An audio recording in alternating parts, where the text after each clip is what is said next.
Utilise చేయొచ్చు ఆ స్పేసెస్ని. ఆ స్పేసెస్ యూటిలైజ్ చేస్తే అది మనకి ఇంకెంత హెల్ప్ అవుతుంది అనే దాని గురించి మేము వర్క్ చేసాము. ఇక్కడ మనం చూసినట్టయితే ప్రతి రోడ్డు మధ్యలో ఉన్న ఫుట్పాత్ని సరిచేసి తర్వాత ప్రజల్లో నడవడానికి సులువుగా చేస్తున్నాం. అదొక మన స్ట్రాటజీ. ఆ తర్వాత అంబులెన్సులకి తర్వాత వాహనాలకి వేరు పార్కింగ్ ఏరియాస్ ప్రొవైడ్ చేస్తున్నాం. అండ్ ఖాళీ స్థలాలు ఏవైతే ఉన్నాయో వాటిని చిన్నపిల్లలకి ఆడుకోవడానికి వీలుగా ఉండేలాగా పార్క్స్ ఇవన్నీ డిజైన్ చేస్తున్నాం. తర్వాత హాస్పిటల్, స్కూల్స్, షాప్స్ ఇవన్నీ కలిపి సౌకర్యవంతమైన వాతావరణాన్ని సృష్టించడమే మా ప్రధాన వ్యూహం.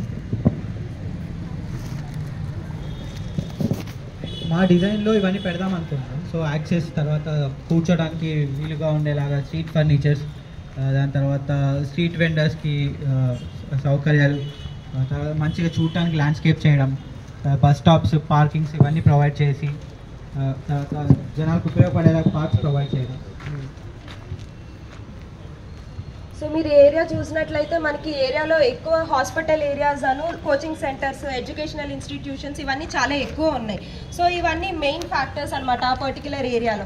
సో వాళ్ళందరూ హాస్పిటల్స్కి వచ్చే వాళ్ళకి వెహికల్స్ కానీ, అక్కడ ఉన్న కోచింగ్ సెంటర్స్ స్టూడెంట్స్ నడవడం కానీ, సో ఈ రెండింటి మధ్యలో ఇప్పుడు క్లాషెస్ అవుతూ ఉన్నాయి. సో దాన్ని మనం ఇంకెట్లా ఇంప్రూవ్ చేయగలం ఆ క్లాషెస్ లేకుండా, లేకపోతే ఆ ట్రాఫిక్ లేకుండా అని.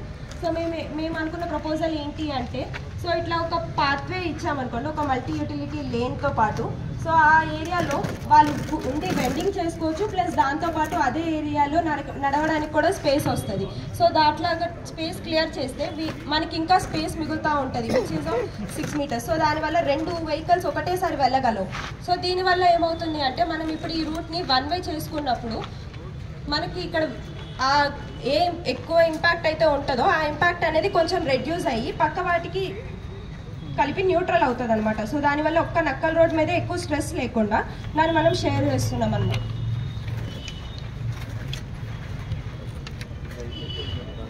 సో ఇప్పుడు చూసినట్లయితే నక్కల్ రోడ్లో మీరు ముందు ఫస్ట్ ఇమేజ్ చూస్తే ఆ ఇమేజ్లో మొత్తం రోడ్డు మీద వెహికల్స్ కానీ, స్టూడెంట్స్ నడవడం కానీ, రోడ్ అంతా అక్కడ బ్లాక్ అయిపోయింది. సో ఇంకొకరు వెళ్ళడానికి వేయలేదు, ప్లస్ అక్కడ మొత్తం ఆగిపోయింది. సో మనం ఇప్పుడు ఒక సపరేట్ స్పేస్ వెండర్స్కి డెడికేటెడ్గా అండ్ నడవడానికి జనానికి ఒక డెడికేటెడ్ స్పేస్ ఇచ్చామనుకోండి, దానివల్ల మనకి రోడ్డు మీద ఒక క్లియర్ వే అనేది అయితే వస్తుంది. దానివల్ల మీకు ట్రాఫిక్ కంజెషన్ అనేది ఉండదు, అది ఇంకొంచెం మనకి టైం సేవ్ చేస్తుంది. సో ఫ్రీ మూమెంట్ వస్తుంది అండ్ ఆల్. అండ్ ఇట్లా కొన్ని ప్లేసెస్లో డెడికేటెడ్ పార్కింగ్ కానీ, లేకపోతే అన్యూస్డ్ స్పేసెస్ అలాంటి వాటిలో పార్క్స్ ఇవ్వడం వల్ల సో అక్కడ ఉండే వాళ్ళకి కూడా పిల్లలు ఆడుకోవడానికి ఉంటుంది, అండ్ హాస్పిటల్స్కి వచ్చిన వాళ్ళు వెయిట్ చేయడానికి కూడా ఆ స్పేసెస్ యూజ్ చేయొచ్చు అనమాట.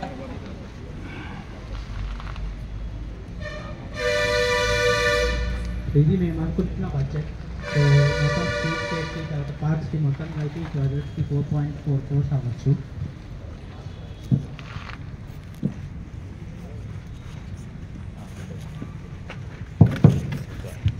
సో ఈ లివ్ వర్క్ ప్లే అనేది సూర్యారావుపేట ఏరియా గురించి మాట్లాడుతామండి. సో ఇది 24th వార్డ్లోకి వస్తుంది. ఈ వార్డ్లోకి వచ్చేసరికి మొత్తం మనకి రెసిడెన్షియల్ ఏరియా అనమాట.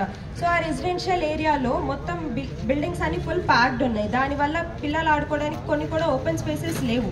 సో ఓపెన్ స్పేసెస్ లేనప్పుడు ఆ స్ట్రీట్స్ని మనం ఎలాగా పిల్లలు ఆడుకునేలాగా, లేకపోతే జనాలు సేఫ్గా ఉండేలాగా చేయగలము అనే దాని గురించి ఉంటుంది అనమాట ఈ ప్రపోజల్. సో ఇది మా ఏరియా, ఆ ఏరియా.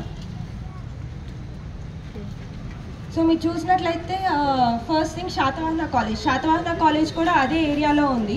అండ్ రీసెంట్గా మొన్న మేలో మొత్తం దాని డెమాలిషన్ అయితే జరిగింది. సో ఇప్పుడు అలాంటి ప్లేస్ని మనం తీసుకొని కొంచెం యూటిలైజ్ చేయగలిగితే, దాన్ని మంచి పార్క్స్ లాగా మారిస్తే అక్కడ ఉన్న పిల్లలకి అది హెల్ప్ అవుతుంది. అండ్ పేరెంట్స్కైనా ఓకే పిల్లలు ఆడుకోవడానికి ఒక సేఫ్ స్పేస్ ఉందని చెప్పి వాళ్ళకి పంపడానికి ఆశ ఉంటుంది. ఎందుకంటే ఇప్పుడు పేరెంట్స్ అందరూ భయపడుతున్నారు పిల్లల్ని పంపడానికి, కొంచెం రోడ్ మీద ఆడుకుంటే వాళ్ళకి ఇబ్బంది అవుతుంది, ఏమవుతుంది అనే దాన్ని బట్టి. సో పేరెంట్స్ ఎవరు రెడీగా లేరు పిల్లల్ని బయటకు పంపించడానికి. ఇలాంటి ఒక డెడికేటెడ్ స్పేస్ ఉన్నప్పుడు సో వాళ్ళు కూడా కొంచెం రెడీగా ఉంటారనమాట. అండ్ ఇలాగే మనకి రోడ్స్ వచ్చేసి డెడ్ ఎండ్స్ ఉన్నాయి. దానివల్ల అక్కడ ఒక ఎట్లా అంటే మొత్తం క్లోజ్ అయిపోయి ఆ ప్లేసెస్కి వెళ్ళడానికి ఎవరు ముందుకు రాదు. ఎందుకంటే అదంతా క్లోజ్డ్ ఉండి చీకటి ఉండి అలా ఉన్నప్పుడు ఎవరికి ఇంట్రెస్ట్ రాదు ఆ ఏరియాస్కి. అండ్ ఇక్కడ మనం చూసినట్లయితే మార్నింగ్ ఫిష్ మార్కెట్ కానీ ఆ ఏరియా అంతా మొత్తం కంజెస్టెడ్ అయి ఉంటుంది. అండ్ ఆ క్లటర్ కానీ నడుస్తున్నప్పుడు ఆ వాటర్ మీరు చూసినట్లయితే సో వాళ్ళకు ఒక డెడికేటెడ్ స్పేస్ లేనప్పుడు అవన్నీ రోడ్డు మీదే చేస్తూ ఉంటారు. అదే రోడ్డు మీద అందరూ నడుస్తూ ఉంటారు. సో దానివల్ల చాలా హైజీన్ ఇష్యూస్ వస్తున్నాయి. అండ్ దానివల్ల కొంతమంది నడుస్తున్నప్పుడు ఇబ్బంది కూడా ఫీల్ అవుతూ ఉంటారు, ఎందుకంటే అందరికీ నచ్చుతుంది అని కూడా ఉండదు కదా. సో అండ్ దాని తర్వాత మనకి మెట్రో హోల్సేల్ మార్ట్ ఉంది. అండ్ దాని ముందు మొత్తం సో ఆ మార్ట్ ఉండడం వల్ల మనకి దాని ముందు ఇంకా చాలా కమర్షియల్ యాక్టివిటీస్ పెరుగుతూ ఉన్నాయి. అండ్ దానివల్ల ఇంకా అక్కడ ఏరియా అనేది కొంచెం కంజెషన్ అవుతుంది. సో వాటన్నిటిని కొంచెం మనం ఆర్గనైజ్డ్ వేలో పెడితే అది మనకి ఇంకొంచెం హెల్ప్ అవుతుంది. ఆ ప్లేస్ని మళ్ళీ విజిట్ చేయడానికి కానీ మనం వెళ్ళి అక్కడ కొంచెం మనం ఏమైనా షాపింగ్ చేయాలన్నా అవన్నీ షాప్ చేసుకొని అన్నీ సౌకర్యంగా చూసుకొని వచ్చేలాగా. సో ఇట్లాగా మేము కొన్ని ఏరియాస్ చూసాము, ఏ ఏరియాస్లో ఏం చేయొచ్చు అనే దాన్ని బట్టి. సో సైకిల్ ట్రాక్స్ కానీ లేకపోతే పిల్లలు సేఫ్గా ఆ ఏరియాస్లో సైక్లింగ్ చేసుకోవడం కానీ ఆడుకోవడం కానీ సో ఈ ఏరియాలో మేము మొత్తం పిల్లల మీద ఫోకస్ చేస్తూ ఉన్నాం అన్నమాట. సో ఇప్పుడు మనం చూసినట్లయితే అనుకున్న ప్రపోజల్స్ని బట్టి ముందు ఎలా ఉంది అనేది, తర్వాత మనం డిజైన్ ఇంటర్వెన్షన్ చేస్తే ఆ ప్లేస్ ఎలా మారుతుంది, పిల్లలు ఎలా ఆడుకోవచ్చు, అండ్ అక్కడ ఒక కమ్యూనిటీ అనేది ఎట్లా క్రియేట్ అవుతుంది అనే దాని గురించి ప్రపోజల్ ఉన్నాయి. నెక్స్ట్ సో రోడ్స్ మీద కానీ ఇప్పుడు జనాలు నడవడానికి అంటూ ఒక డెడికేటెడ్ స్పేస్ లేదు. సో ఇప్పుడు మనం నెక్స్ట్ ఇమేజ్లో చూస్తే ఒక డెడికేటెడ్ స్పేస్ ఉంది, వాళ్ళు ఫ్రీగా నడుస్తున్నారు. అండ్ అలాగే వెహికలర్స్ కూడా ఇబ్బంది లేదు, వాళ్ళు ఫ్రీగానే వెళ్తూ ఉన్నారు. అండ్ మనకి ఇట్లా కొన్ని ఓపెన్ ఏరియాస్ ఉన్నాయి. ఓపెన్ ఏరియాస్ని మనం ఇంకెట్లా క్రియేట్ చేయొచ్చు, ఒక ప్లాజా లాగా రోజు ఈవినింగ్ వెళ్ళి అందరు కూర్చొని, ఇప్పుడు అంబేద్కర్ స్టాచ్యూ దగ్గర ఎవరైతే అందరు వెళ్ళి అలా కూర్చుంటున్నారో సో అలాగా ఇట్లాంటి ఒక ప్లేసెస్ క్రియేట్ చేయొచ్చు అనమాట.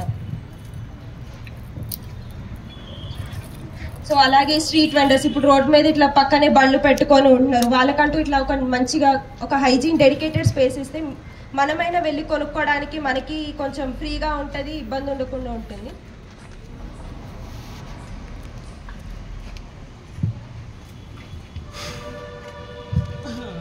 సో నెక్స్ట్ ప్రాజెక్ట్ వచ్చేసి మనం కెనాల్ సైడ్ని కాన్సన్ట్రేట్ చేస్తున్నాము. ఈ కెనాల్ సైడ్లో ఉన్న గ్రీన్ పార్క్స్ని మనం ఎలా ఇంప్రూవ్ చేయొచ్చు. సో ఈ కెనాల్ సైడ్ ఉన్న గ్రీన్ పార్క్స్ని ఇంప్రూవ్ చేయడానికి గల కారణం ఏంటంటే మనకున్న ఏరియాలో పార్క్స్ కానీ లేదంటే ఓపెన్ స్పేసెస్ చాలా తక్కువ ఉన్నాయి. సో వెళ్ళడానికి కానీ పిల్లలకి కానీ ఆడుకోవడానికి ప్లేసెస్ లేవు. సో అందుకే ఈ ప్రాజెక్ట్ తీసుకోవడం అనేది జరిగింది. అండ్ ఇంకొకటి ఇంతకుముందు చెప్పినట్టు ఏదైతే ఉందో మనకి కెనాల్స్ ఉన్నాయి, ఆ కెనాల్స్ని మనం సరిగా వాడుకున్నట్టయితే అదంటూ ఒక మంచి సోషల్ స్పేస్ తయారవుతుంది. అక్కడ ఉన్న కమ్యూనిటీ బిల్డ్ అవ్వడానికి అది చాలా హెల్ప్ అవుతుంది. అక్కడ మన ఈవినింగ్ టైమ్స్ని కొంచెం ప్లెజెంట్గా టైం స్పెండ్ చేయడానికి కానీ లేదంటే మన మెంటల్ హెల్త్ని ఇంప్రూవ్ చేయడానికి ట్రై చేస్తున్న one of the design proposal ఇది. సో ఇంతకుముందు మనం చూసినట్టయితే అక్కడ ఉన్న పార్క్స్ యొక్క సిచ్యువేషన్ ఇది. ప్రస్తుతానికి ఎక్కువ మంది వెళ్ళట్లేదు, దాన్ని అబాండన్ అయిపోతున్నాయి, అక్కడ ప్లేసెస్ని సరిగా యూటిలైజ్ చేసుకోవట్లేదు. సో దాన్ని మనం సరిగా డిజైన్ చేసి అక్కడికి వెళ్ళేటట్టుగా మనం చేయగలిగితే ఆ స్పేసెస్ని మార్నింగ్ వాక్స్ కానీ ఈవినింగ్ వాక్స్ కానీ వాడుకోవచ్చు. Same like before after images use చేసి మేము అది చెప్పాలనుకుంటున్నాం.